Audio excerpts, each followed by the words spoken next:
जय हिंद साथियों, मैं धीरेन्द्र कुमार आप सभी का आपके अपने YouTube चैनल TW0.2 में स्वागत करता हूं।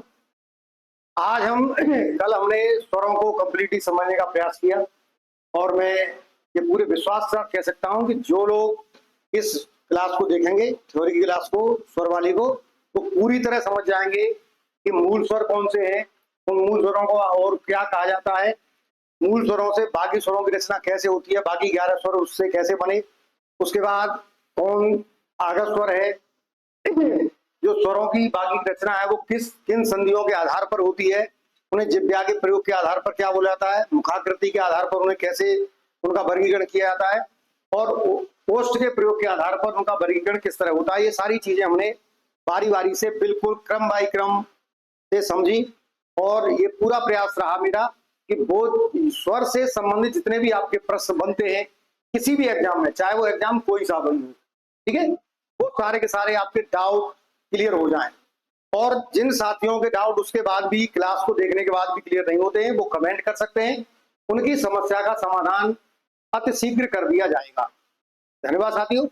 मैं आपका ज्यादा समय न लेते हुए आज हमारी ये दूसरी क्लास है, उसमें हम जानने का प्रयास करेंगे कि आज व्यंजन हमारे क्या क्या होते हैं, व्यंजन हमारे कौन कौन से व्यंजन हैं, ठीक है, व्यंजनों की रचना किस तरह जो है व्यंजन बनाए जाते हैं,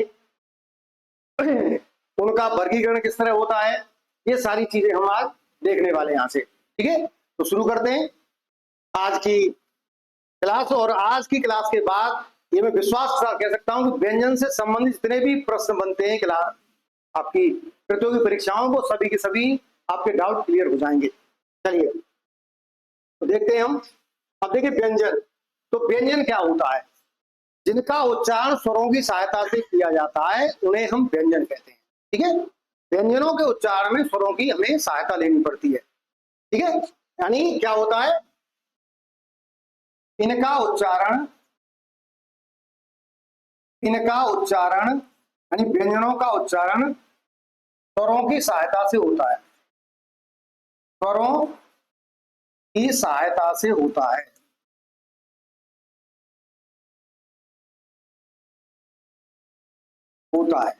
ठीक है। यहाँ ये प्रश्न बन जाता है कि कौन से ऐसे वर्ण हैं जिनका उच्चारण स्वरों की सहायता से होता है या जिनके उच्चारण करने में स्वरों की सहायता ली जाती है, ठीक है। दूसरा क्या है, एक ये फैक्ट है हमारा, ठीक है। दूसरा फैक्ट हमारा क्या है, दूसरा फैक्ट है हमारा हवा जो है स्वरों के उच्चारण करने में हवा निर्बाध रूप से निकलती है, निर्बाध रूप से निकलती है। इनके उच्चारण में हवा जो मुख्य विवर है हमारा, उसमें कहीं ना कहीं रुक करके आती है, कहीं ना कहीं रुक करके आती है, ठीक है। हवा जो है, हवा मुख्य विवर में हवा जो है मुख्य विवर से अवरुद्ध होकर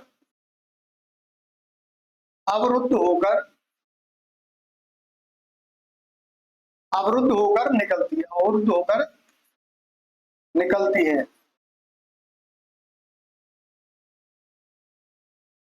ठीक है। तो हवा क्या है, जो हमारा मुख्य विवर है, गले से लेके यहां तक जहां से स्वरों का वर्णों का उच्चारण होता है, वहां जो है व्यंजनों का उच्चारण होता है। तो हवा किसी न किसी अंग को स्पर्श करके आएगी, रुक करके आएगी, कभी जीभ पलटेगी, कभी कुछ न कुछ होगा, तो वो रुक करके आती है, ठीक है। अब और क्या तीसरा, या तो पूर्ण अवरोध होगा भाई, या अपूर्ण अवरोध होगा। तो क्या होगा, पूर्ण या अपूर्ण, पूर्ण या अपूर्ण अवरोध होता है भाई, पूर्ण या अपूर्ण अवरोध होता है, ठीक है प्यारे साथियों। क्या होगा कि इनके उच्चारण करने में हवा या तो पूरी तरह से रुक के आएगी या थोड़ी बहुत रुक करके आएगी, ठीक है। तीसरा, चौथा फैक्ट क्या है कि जो व्यंजनों की संख्या है, जो मूल व्यंजनों की संख्या है, मूल जो व्यंजन है आपके व्यंजन वो होते हैं 33, वो 33 होते हैं। ठीक है, उनकी संख्या कितनी होती है? 33 होते हैं। अगला और बहुत ही महत्वपूर्ण फैक्ट है ये आपका आखिरी, ठीक है, पांचवा फैक्ट है क्या कि स्वरों की सहायता से, स्वरों की सहायता से बोले जाने के कारण, बोले जाने के कारण, बोले जाने के कारण इन्हें परतंत्र, इनको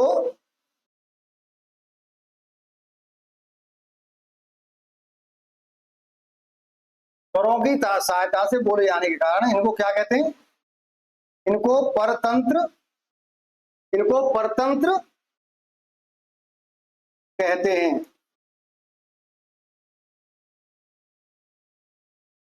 इनके उच्चारण करने में स्वरों की सहायता ली जाती है, इसलिए इनको क्या कहा जाता है? इनको परतंत्र वर्ण या परतंत्र व्यंजन कहा जाता है। ठीक है, यहां तक ये फैक्ट क्लियर हो गए होंगे आपके। ठीक है, आप इसका स्क्रीनशॉट भी ले सकते हैं। चलिए चलते हैं अगले पॉइंट की तरफ और देखते हैं भाई अगला पॉइंट हमारा क्या है। ठीक है, अब देखिए इनको वर्णों, इन्हें जो है व्यंजनों का जो भेद है वो इनको, इनके मुख्य भेद तीन हैं और इनके मुख्य भेद तीन हैं और इनके तीन ही गौड़ भेद हैं। ठीक है, मुख्य रूप से इनको तीन भागों में व्यक्त किया गया है और गौड़ रूप से इनको तीन भागों में, यानी इस तरह इनके 6 भाग होते हैं। ठीक है, उनमें से हम पहले मुख्य भेदों को देखेंगे, उनके मुख्य भेद देखेंगे। ये क्या है? ये तीनों जो है मुख्य भेद हैं। ये इनके मुख्य भेद, मुख्य भेद भाई कितने? तीन हैं। नंबर एक स्पर्शी व्यंजन, नंबर एक स्पर्शी व्यंजन। ठीक है, इन स्पर्शी व्यंजनों को और क्या कहते हैं भाई? इन स्पर्शी व्यंजनों को और क्या कहते हैं? इनको वर्गीय व्यंजन भी कहते हैं। क्या कहते हैं इनको? वर्गीय व्यंजन। ठीक है, इनको वर्गीय व्यंजन कहते हैं। संख्या में कितने? ये संख्या में 25 होते हैं। ठीक है, ये संख्या में 25 होते हैं। अंतस्थ व्यंजन, यानी अंतस्थ व्यंजन, अंतस्थ व्यंजन या अर्धस्वर, अंतस्थ व्यंजनों को अर्धस्वर भी कहा जाता है। संख्या में कितने होते हैं? ये संख्या में भाई 4 होते हैं। ठीक है, उसके बाद आपके तीसरे ऊष्म व्यंजन, या इनको ऊष्म संघर्षी व्यंजन भी कहा जाता है और इनका एक और नाम है उष्ण व्यंजन, उष्ण व्यंजन। ठीक है, ये भी संख्या में 4 होते हैं। ठीक है, ये संख्या में 4 होते हैं। चलिए अब इनको इनको हम बारी बारी से अगली साइड में देखेंगे। अगली साइड में आपको पूरा इनका डिटेल मिलेगा। चलिए चलते हैं अगली की ओर और देखते हैं वहां। देखिए अब यहाँ स्पर्शी व्यंजन, वर्गीय व्यंजन, स्पर्शी या वर्गीय व्यंजन। ठीक है, अब देखिए ये स्पर्शी या वर्गीय व्यंजन,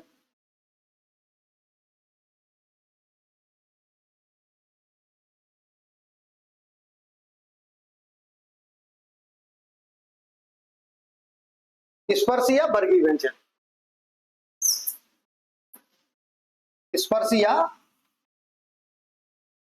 वर्गीय व्यंजन।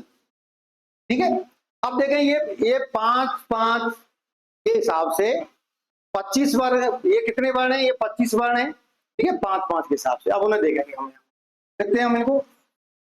क, ख, ग, ह और अंग, अंग। ठीक है, उसके बाद च, छ, ज, ह और य।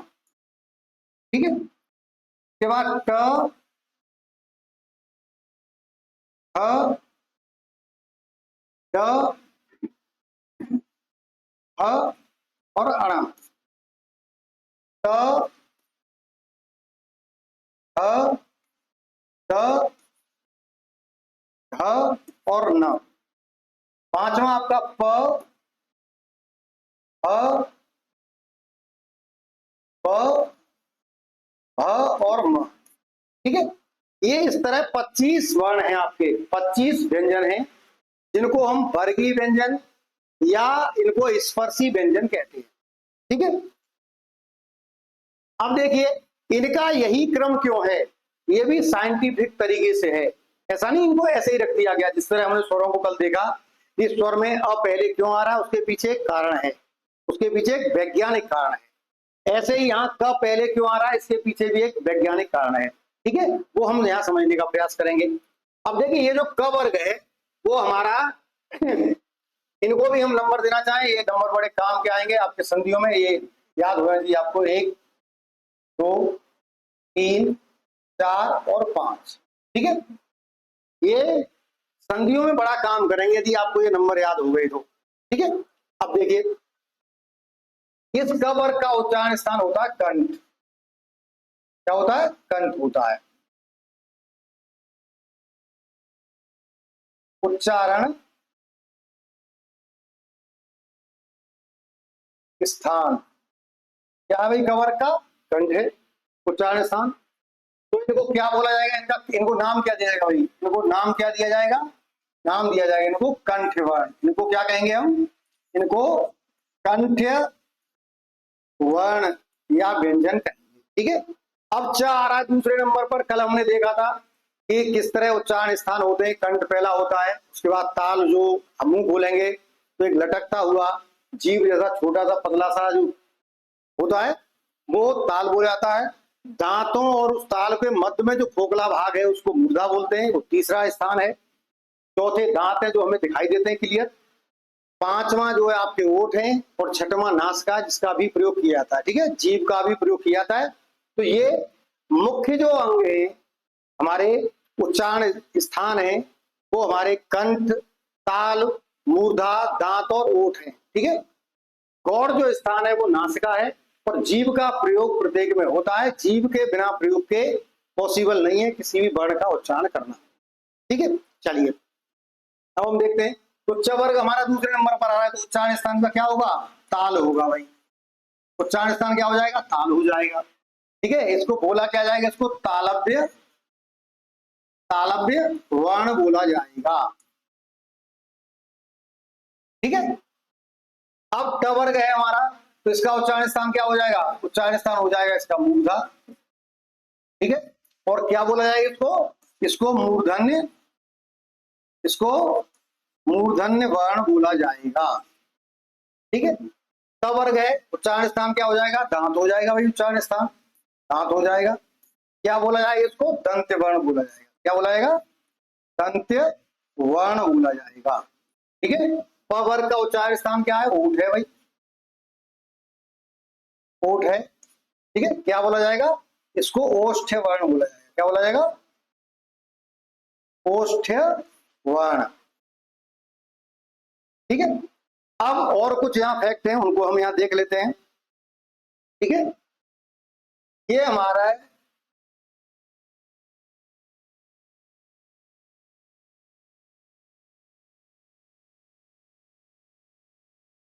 ये च से झ तक के जो वर्ण हैं, च से झ तक के जो वर्ण हैं, च से झ तक के जो वर्ण हैं, इनको क्या कहा जाता है, इनको स्पर्श संघर्षी कहा जाता है। इनको क्या कहा जाता है भाई, इनको इनको कहा जाता है स्पर्श संघर्षी। इनको स्पर्श संघर्षी कहते हैं। क्या कहते हैं भाई इनको, इनको जो है च छ ज झ को स्पर्श संघर्षी वर्ण कहते हैं। ठीक है, इनको हम क्या कहते हैं, स्पर्श संघर्षी वर्ण कहते हैं। ठीक है, इसके अलावा जो हमारे ये पंचम वर्ण हैं, यानी पांचवे, ये हमारे जो पंचम वर्ण हैं ये, ठीक है, इनका नंबर 5वां है।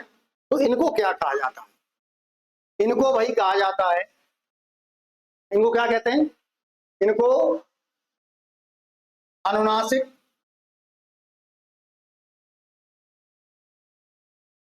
अनुनासिक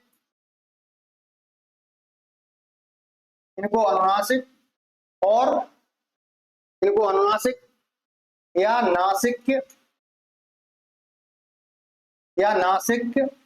या पंचमाक्षर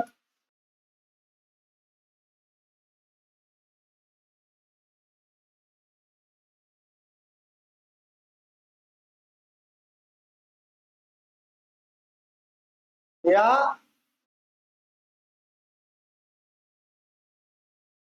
पंचमाक्षर या फिर पंचम वर्ण,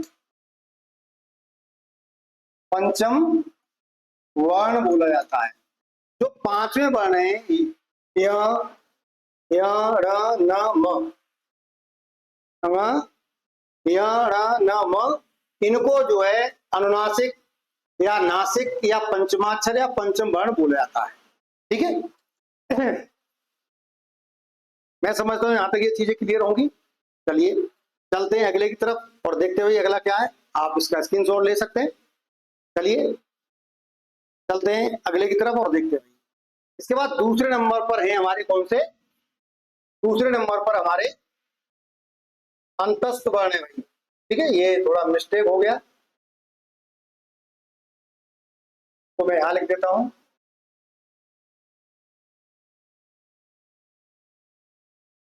अर्धस्वर। ठीक है, चलिए अंतस्थ वर्ण जो है हमारे, इनको अर्धस्वर भी कहा जाता है। संख्या में कितनी है? संख्या में 4 है। कौन कौन से आपके? य, र, ल और व।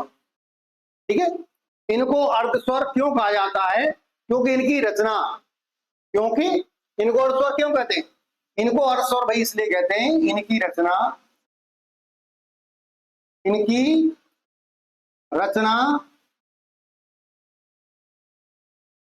स्वरों से होती है। क्यों कहा जाता है इनको अर्धस्वर भाई? क्योंकि इनकी जो रचना है, ये जो बनते हैं वो स्वरों की सहायता से बनाए जाते हैं। ठीक है, इसलिए इनको क्या कहते हैं? इनको अर्धस्वर कहते हैं। चलिए अब देखते हैं हम ये बनते कैसे हैं, किस तरह बनते हैं।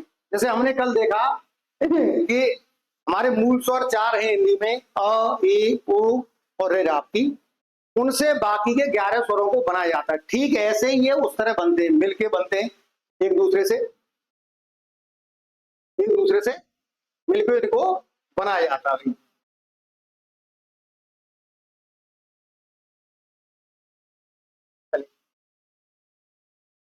एक दूसरे से मिलकर इनको बनाया जाता है।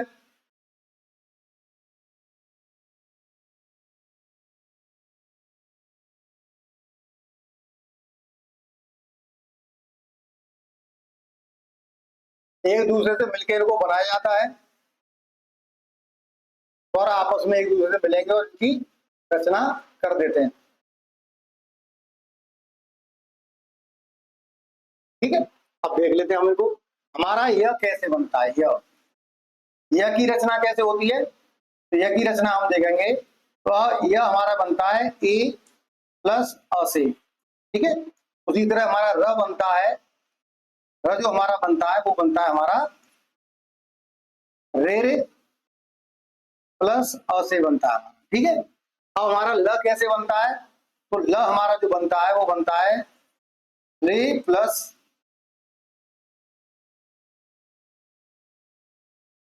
ल है हमारा बनता है वो रे प्लस अ से बनता है।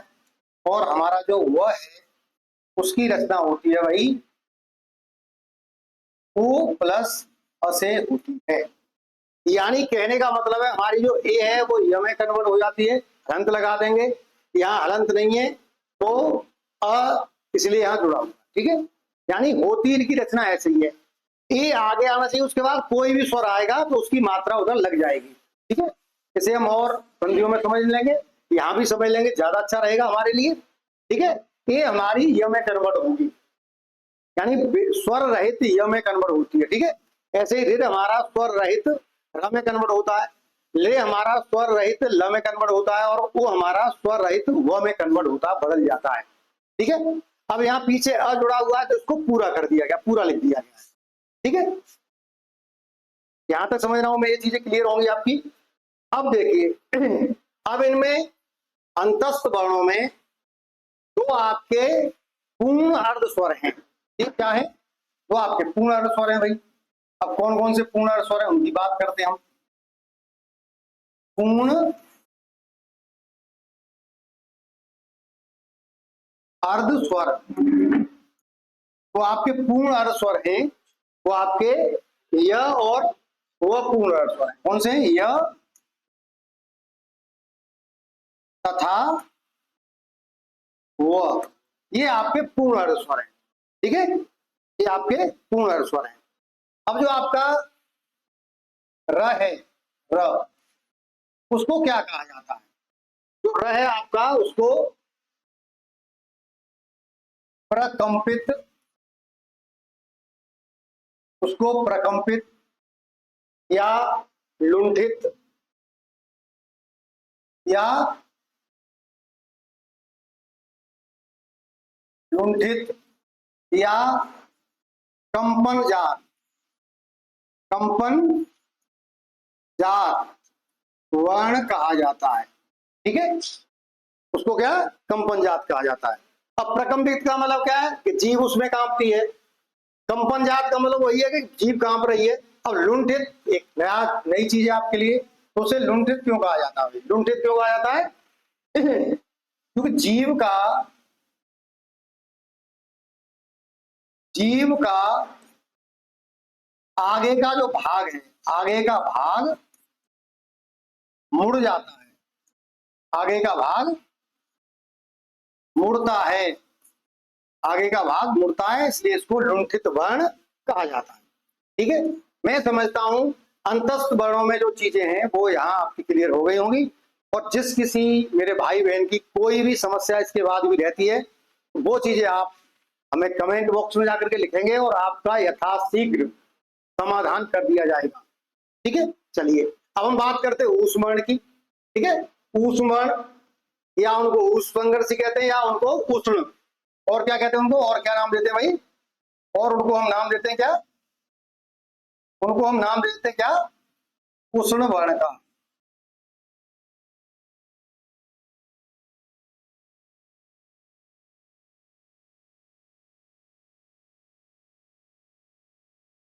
और उनको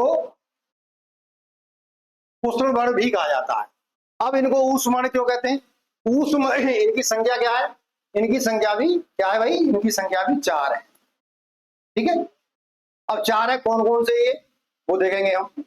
तो पहला है हमारा ह, दूसरा हमारा स,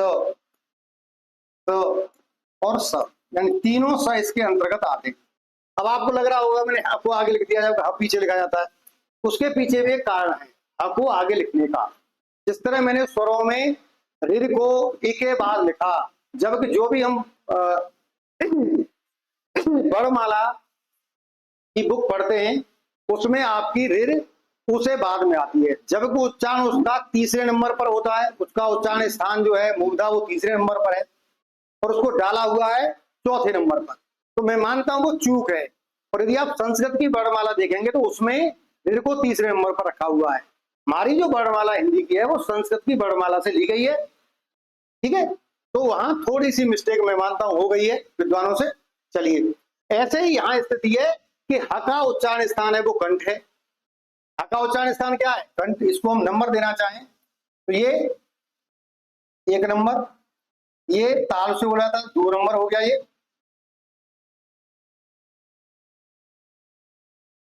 इसको 1 नंबर, ताल से बोला था ये 2 नंबर, ये मूर्धा से बोला था 3 नंबर और दांत से बोला था 4 नंबर। ठीक है, इसलिए मैंने ह को चौथे नंबर से उठा करके पहले नंबर पर रखा, जिससे आप यदि इस तरह पढ़ते तो आपका उच्चारण स्थान वाला जो समस्या वो भी सॉर्ट आउट साथ के साथ ही हो जाएगी, कंफ्यूजन नहीं होगा, इसलिए रखा इसको मैंने। ठीक है, ऐसे इसका उच्चारण स्थान देखेंगे तो इसको भी नंबर दे दो भाई। ए का नंबर क्या है? दूसरा है, तो इसका भी दूसरा होगा। ठीक है, मैं कलर चेंज कर देता हूं। चलिए इसका, इसको दूसरा नंबर दे दो। रेल का स्थान तीसरा है, मूर्धा से बोला था, रवि मूर्धा से बोला जाएगा, तो इसको तीसरा नंबर दे दो। ठीक है, ले जो है हमारा संस्कृत वर्णमाला का स्वर है और उसका स्थान चौथा है, दांत से बोला जाता है वो, तो इसको चौथा नंबर दे दो भाई। ठीक है, चौथा नंबर हो गया इसका। और ऊ का स्थान जो है स्वरों में पांचवा है, तो यहाँ ये उसे बन रहा है, तो इसको भी पांचवा दे दो। तो ये जो मसला है आपका, ये कहाँ से बोले जाएंगे वो भी मसला आपका साथ साथ यहाँ से सॉर्ट आउट हो जाता है, ये चीजें भी यहाँ से आपको क्लियर हो जाएंगी। ठीक है, चलिए अब हम बात करते हैं ऊष्म की, कि भाई इसको ऊष्म क्यों बोला जाता है, इसको ऊष्म क्यों बोलते हैं। ऊष्म का अर्थ होता है गर्म, ऊष्मा, हीट। ठीक है, तो ये गर्म वर्ण है, इनका उच्चारण करने से गर्म हवा मुंह से बाहर निकलती है, इसलिए इनको ऊष्म वर्ण कहा जाता है। अब दूसरा नाम इनको दे दिया ऊष्म संघर्षी। तो ऊष्मा तभी निकलेगी, ऊष्मा कब निकलेगी, ऊष्मा तब निकलेगी भाई कि जब वो किसी से घर्षण करके आएंगे, रगड़ खा के आएंगे, तभी तो ऊष्मा निकलेगी। आप अपने हाथों को रगड़ेंगे तो हाथ आपके गर्म हो जाएंगे, तो उसी तरह इनको, इसलिए इनको ऊष्मांगर्षी कहा जाता है। उष्ण वर्ण क्यों कहा जाता है भाई इनको, उष्ण वर्ण इसलिए इनका नाम है क्योंकि ये गर्म होते हैं, इनका उच्चारण करने पर गर्म हवा मुंह से बाहर निकलती है, इसलिए इनको उष्ण वर्ण कहा जाता है। ठीक है, ये संज्ञा में इतने। अब इनका कुछ क्लैरिफिकेशन है, कुछ चीजें हैं इनको हम देख लेते हैं। देखो इसका उच्चारण स्थान क्या है, कंठ का, हका उच्चारण स्थान कंठ है, हका उच्चारण स्थान क्या है, कंठ है भाई, हका उच्चारण स्थान क्या है, कंठ है, तो इसको कंठ वर्ण बोला जाएगा। क्या बोला जाएगा, कंठ वर्ण। इसको तालव्य वर्ण बोला जाएगा, तालव्य वर्ण। इसको मूर्धन्य बोला जाएगा, क्या बोला जाएगा इसको, मूर्धन्य वर्ण बोला जाएगा। इसको दंत्य वर्ण बोला जाएगा, दंत्य वर्ण।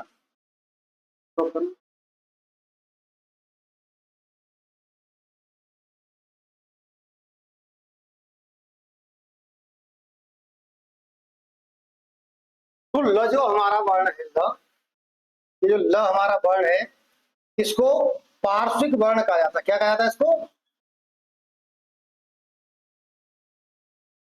इसको भाई पार्श्विक वर्ण कहा जाता है।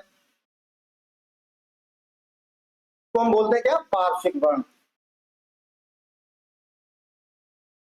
पार्श्विक वर्ण कहते हैं इसको। अब इसको पार्श्विक वर्ण क्यों कहते हैं लोगों भाई, पार्श्विक वर्ण इसको कहते हैं कि इसको बोलने में जो हवा है वो जीभ के अगल बगल से निकलती है, हवा जीभ के बगल से निकलती है।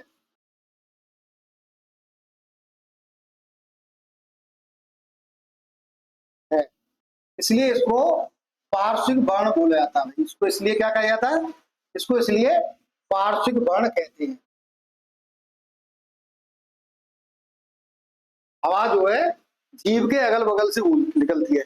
ये शब्द कैसे बना है, पार्श्वधन एक से बना है शब्द, ये शब्द पार्श्वधन एक से बना है, और पार्श्व का अर्थ होता है जीव का अगल बगल, जीव का इधर उधर का भाग, साइड का भाग।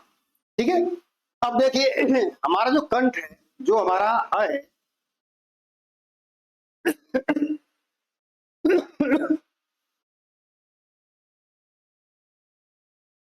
जो है उसको और क्या बोला जाता है, को और बोलते हैं हम जो है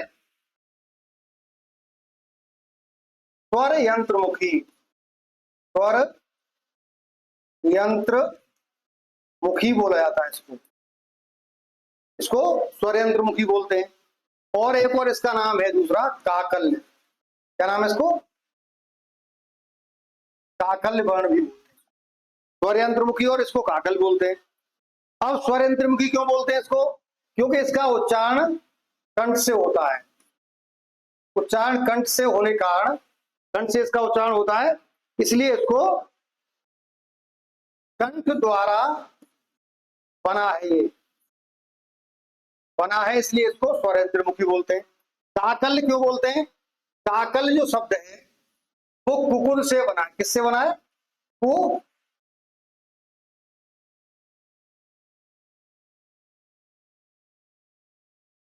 काकल जो वर्ण है वो आपका ककुद से बना है। ककुद, संस्कृत शब्द है ककुद, उससे बना है और इसका अर्थ होता है कंठ। ककुद का अर्थ क्या होता है भाई? कंठ होता है। ठीक है,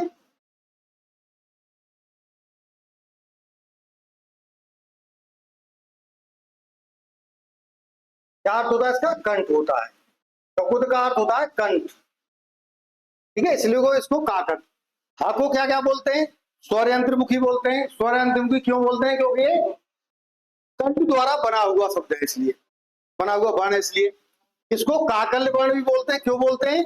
क्योंकि ये ककुद, काकल शब्द जो है वो ककुद से बना है और ककुद का अर्थ होता है कंठ। ठीक है, मैं समझता हूं यहां तक इसके जो भी फैक्ट है, जो चीजें यहां तक आनी है, वो यहां से आपकी क्लियर हो गई होंगी, मैं समझता हूं। चलिए आप इसका स्क्रीनशॉट ले सकते हैं।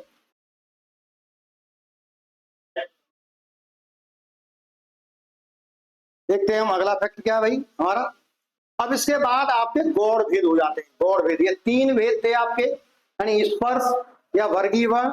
ठीक है, स्पर्श या वर्गीय वर्ण, स्पर्श या वर्गीय वर्ण, वो जो है आपके पहले नंबर पर मुख्य भेदों में, दूसरे पर आपके अंतस्थ वर्ण यरलव। ठीक है, वो आपका दूसरा, और तीसरा पूष वर्ण। ठीक है, तो वो इसके बाद ये गौड़ भेद है। इसके बाद क्या है? ये गौड़ भेद है। एक और चीज मेरे ध्यान में आ रही है, देखता हूं मैं।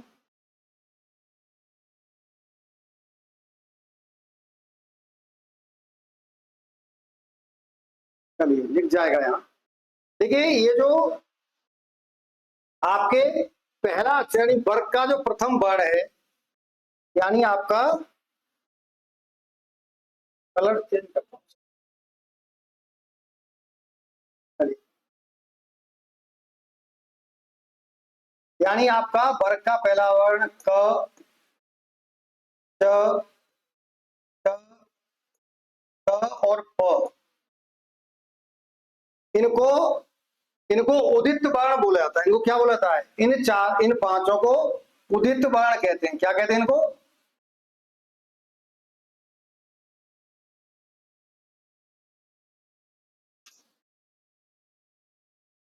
इनको भाई उदित वर्ण बोलते हैं। उदित वर्ण।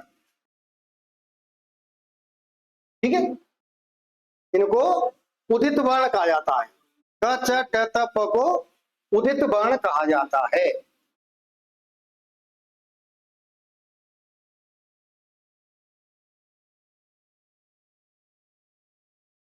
क च ट त प को उदित वर्ण कहा जाता है। चलिए अब हम अगला देखते हैं। छठवां क्या? अनुनासिक या नासिक। अनुनासिक या नासिक वर्ण कौन से है भाई? अनुनासिक या नासिक वर्ण कौन से हैं हमारे?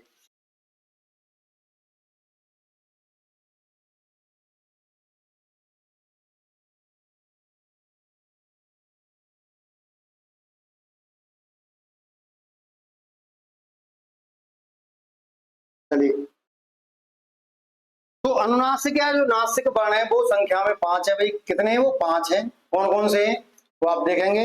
एक तो अंग, फिर य, ठीक है, फिर अण, फिर आपका न, और फिर आपका म। ये आपके अनुनासिक या नासिक वर्ण है। इनका और क्या नाम है भाई?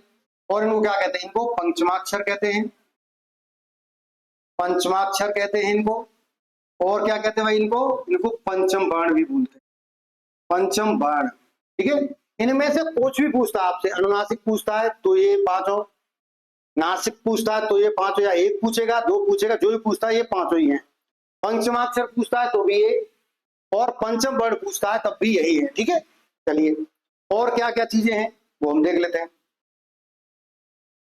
इनका उच्चारण नाक की सहायता से हो जाएगा। जैसे बोलो तो ये जो है कंठ से बोला जाएगा। इनको नंबर हम देंगे तो नंबर यही है इसका, एक ये कवर का है, ये चवर का है, ये टवर का है, ये तवर का है, और ये पवर का है। ठीक है, तो इनके उच्चारण में अंगांग जो बोलेंगे तो इसके उच्चारण में कंठ और नासिका का प्रयोग होगा। इसके उच्चारण में, यहाँ के उच्चारण में ताल और नासिका का प्रयोग होगा। ण के उच्चारण में मूर्धा और नासिका का प्रयोग होगा। न के उच्चारण में दांत और नासिका का प्रयोग होगा। म के उच्चारण में ओठ और नासिका का प्रयोग होगा भाई। ठीक है, चलिए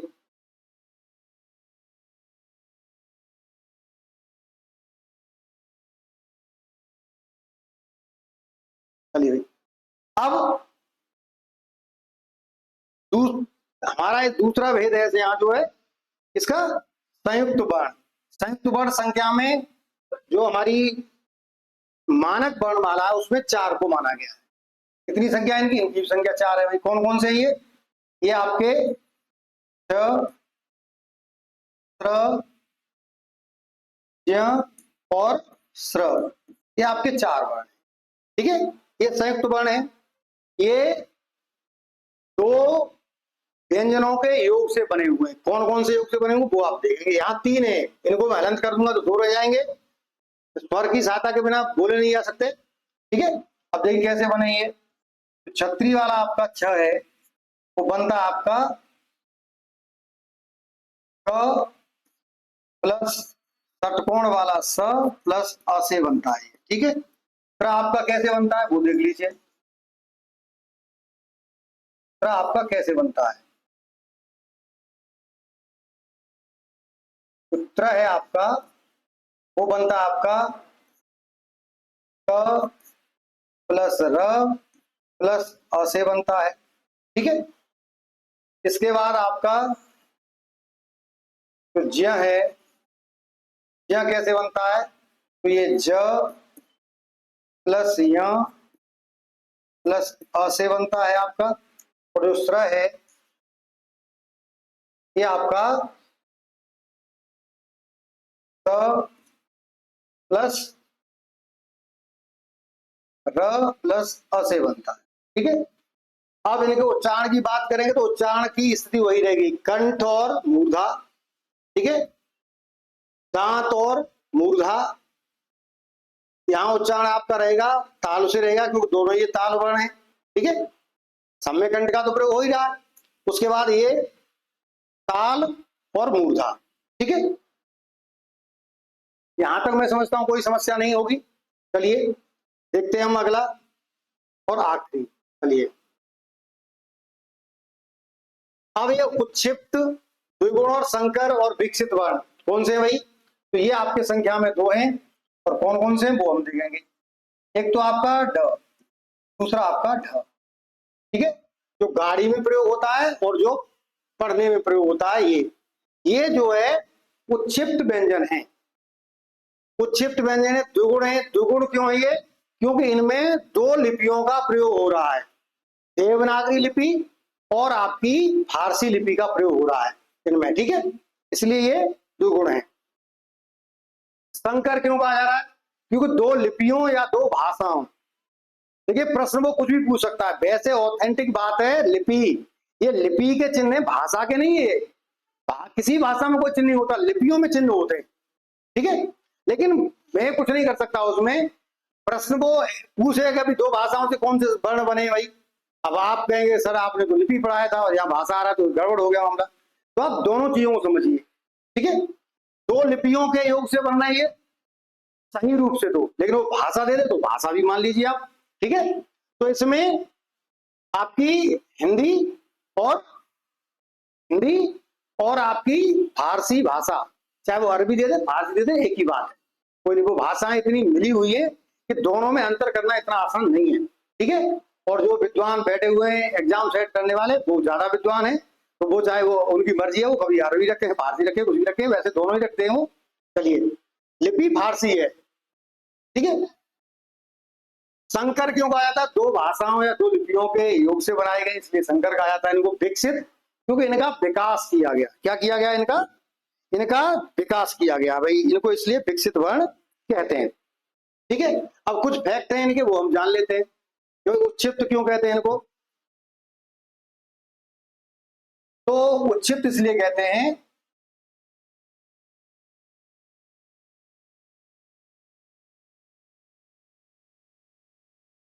उच्छिप्त इनको इसलिए इनको उच्छिप्त कहा जाता है कि जीव की जीव की मुड़ी हुई नोक, मुड़ी जीव की मुड़ी हुई नोक ताल को छूकर, ताल को छूकर, ताल को छूकर झटके से,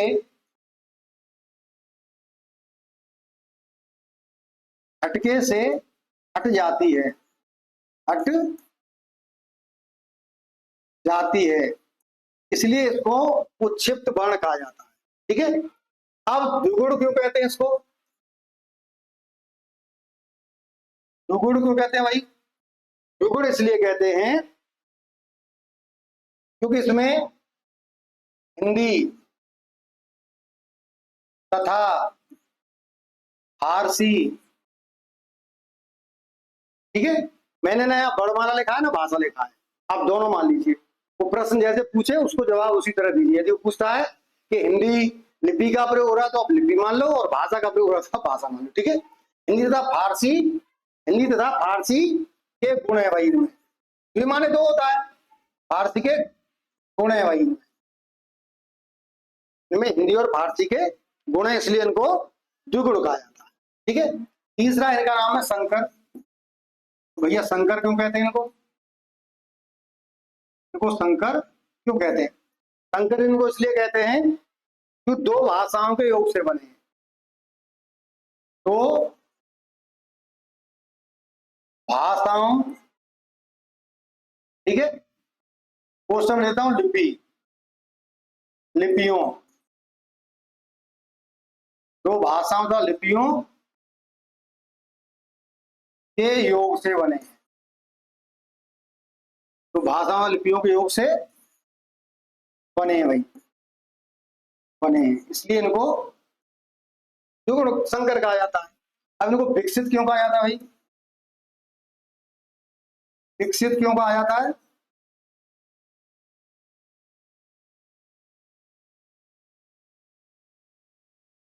इनको विकसित क्यों कहा जाता है, क्योंकि इनका विकास किया गया, इनका विकास किया गया है,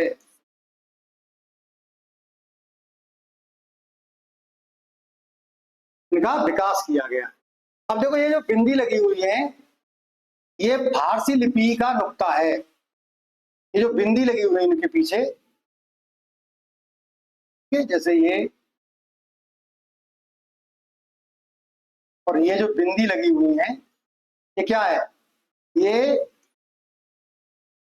फारसी लिपि का नुक्ता है, नुक्ता है। ठीक है, ये चीजें क्लियर हो गई होंगी। अब आगत, आगत व्यंजन है कुछ जो अरबी और फारसी भाषा से लिए गए हैं, उनको हम यहाँ देख लेंगे। ठीक है, उनको हम यहाँ देख लेंगे कौन कौन से वर्ण है भाई जो फारसी लिपि से, तो ये 5 वर्ण है भाई, 5 व्यंजन है जो लिए गए हैं। अब देखिए कौन कौन से हैं उसमें, आपका क है, आपका ख है, और आपका ग है, और आपका ज है, और आपका फ है। ये 5 वर्ण हैं जो अरबी फारसी से लिए गए, अरबी फारसी भाषाओं से लिए गए हैं, या इन्हें साइंटिफिक रूप से जाने तो ये फारसी लिपि से लिए गए भाई। ठीक है, अब वो एग्जाम वाला भाई कुछ भी पूछ ले, वो अरबी से मानना है तो आप अरबी से मान लीजिए, है यही। ठीक है, वो बोलता है अरबी लिपि से कौन सा लिया, अरबी भाषा से कौन सा लिया गया है, तो इनमें से कोई है तो वो अरबी से, चलो ठीक है। ठीक है, वो ऐसा नहीं कर सकता कि इनमें कुछ को अरबी से मान ले कुछ को फारसी से मान ले, ये नहीं कर सकता है वो। ठीक है, क्लियर है यहां तक।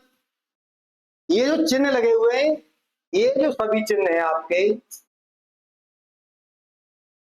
ये चिन्ह है आपके, ये क्या है भाई, ये नुक्ता है, इसको क्या कहते हैं, इसको नुक्ता कहते हैं भाई, ये नुक्ता है। ठीक है, यहां तक चीजें मैं समझ रहा हूं क्लियर हो गई होंगी।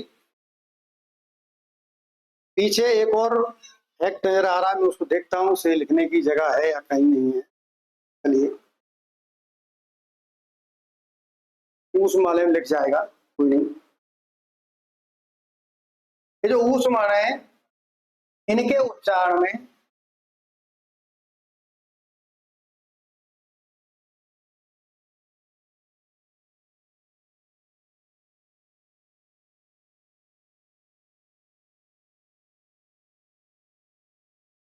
इनके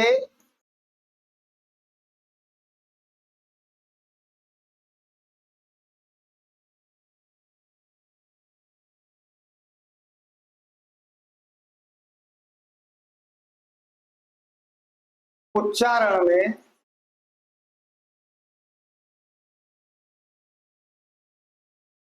गर्माहट या सुरसुराहट होती है। सुरसुराहट,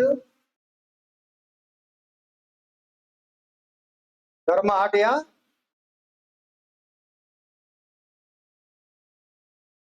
सुरसुराहट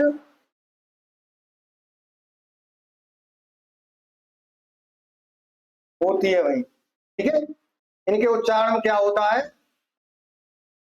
इनके उच्चारण में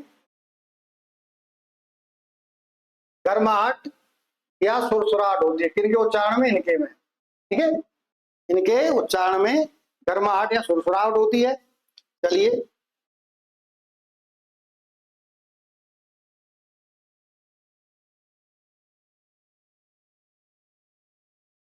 अब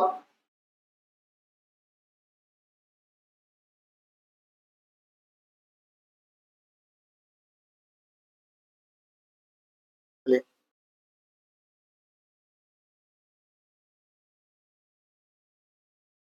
साथियों कैसी लगी है जानकारी जो आपको दी गई? वो जानकारी आपको कैसी लगी? और आप इसको कमेंट करके बताएंगे कि यहाँ जो चीजें आपको दी गई वो प्रॉपर आपकी समझ में आई या नहीं आई, क्या चीजें आपकी यहाँ से क्लियर हुई और इसके बाद भी क्या आपकी समस्याएं रह गई हैं, उसे आप कमेंट बॉक्स में जाकर के लिखेंगे। धन्यवाद आपका। जय हिंद, जय भारत।